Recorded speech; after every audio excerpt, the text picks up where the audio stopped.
Separation from God leads us to separation from others.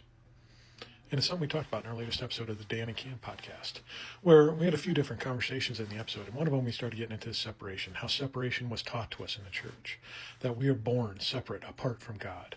He's too holy to have anything to deal with us. We're vile, putrid, sinful little creatures that have no right or place with God, but by his love and mercy, he gives us grace enough to enter into his presence and worship him.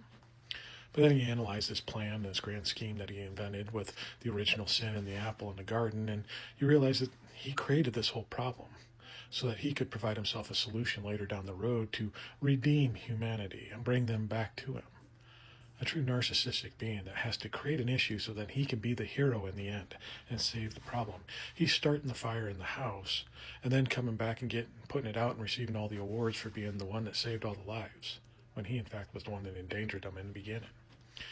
And it's something that leads us to separation of everyone else, because now we separate ourselves from God, and when we get into this fold of his own, as Christians, we tend to separate from others.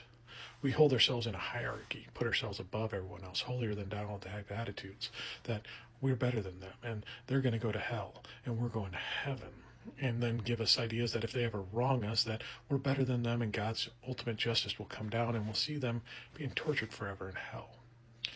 Even so, to a clip that we showed in one of our videos with a preacher talking about this and seeing your mother that didn't believe being in hell, and you just be laughing up there and just amazed in the grace that God gave in this situation, that your dear mother was being tortured in hell while you were enjoying all the glories in heaven.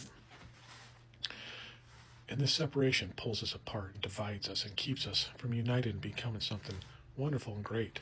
Maybe the actual lesson that Christ was trying to teach in his Bibles, not to be followed and worshipped as a deity, but as someone that was more spiritual, saying, hey, come together, work together, learn on the differences from each other, and build upon that and become something great.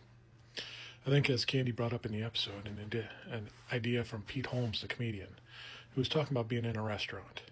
And instead of treating himself as the customer in the restaurant and above the wait staff because they're serving him, he sees them as himself, because he realizes that we're connected by something far beyond our comprehension. We all come from a singular source. Whether you believe in creationism or evolution, there's a unique bond that we come from, a unique source that we come from. And when we can start realizing that we're part of everyone else, instead of different and separate and better, and we have better values, and start realizing that our different ideas could actually be the things that build us and bring us to glory and the better things in this world, instead of treating them as the things that are going to send us to the hell that we have in our own lives, we then create that hell in our own lives.